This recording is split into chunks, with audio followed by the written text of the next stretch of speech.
प्रचण्डं प्रकष्टं प्रगल्भं परेशम् अखण्डम् अजं भानुकोटिप्रकाशम् त्रयशूलनिर्मूलनं शूलपाणिं भजेऽहं भवानी पतिं भावगम्यम्।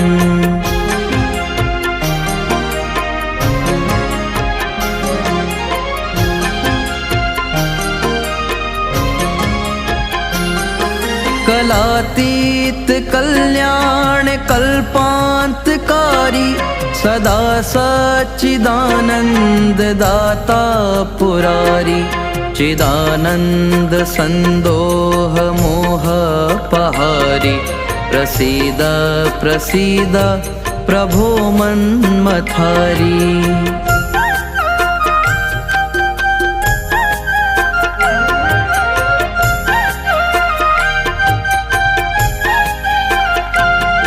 न यावत् उमानाथ पादारविन्दं भजन्ति लोके परे वा नराणां न तावत् सुखं शान्ति सन्तापनाशं प्रसीद प्रभो सर्वं भूताधिवासम्।